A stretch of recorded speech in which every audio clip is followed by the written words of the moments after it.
Qoraqalpog'iston Respublikasida ham sog'liqni saqlash tizimini yanada rivojlantirish, aholiga ko'rsatilayotgan tibbiy xizmatlar sifatini oshirish hamda zamonaviy davolash usullarini joriy etish borasida izchil ishlar amalga oshirilmoqda.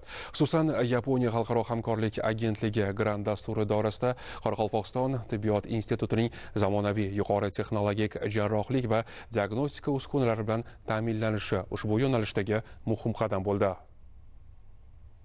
Qoraqalpog'iston tibbiyot instituti Yaponiya Xalqaro hamkorlik agentligi grant dasturi doirasida zamonaviy jarrohlik va diagnostika uskunalari bilan ta'minlandi. Umumiy qiymati 2,1 million AQSh dollarini tashkil etuvchi loyiha doirasida yuqori texnologik tibbiy uskunalar olib kelindi. Mazkur uskunalar murakkab tibbiy aralashuvlarni yuqori aniqlikda va minimal invaziv usullar asosida amalga oshirish imkonini yaratadi.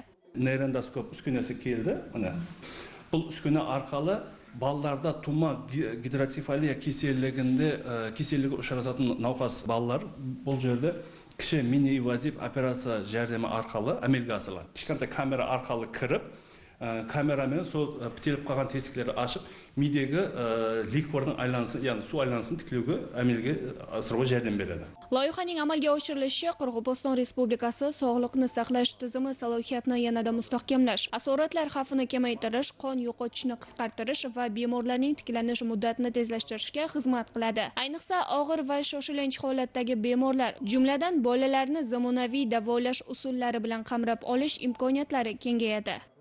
Klinikаға диагностикалық емлеу операцияға мөлшерленген үскендер, бұлар нейрондоскоп, урологик эндоскоп, лапароскоп, лор эндоскоп, микроскоп, басқа да сүйекті кесетін аспап үскендер травмасы аз болатын, атравматик дейді, сонда үскендерді алып, қазір күнде істетпектен. Shuningdek, loyiha xalqaro davolash standartlarini joriy etish, tibbiyot xodimlari malakasini oshirish, bemorlarni boshqa hududlarga yuborish zaruratini kamaytirish hamda joylarda sifatli va o'z vaqtida tibbiy yordam ko'rsatishni ta'minlashga qaratilgan.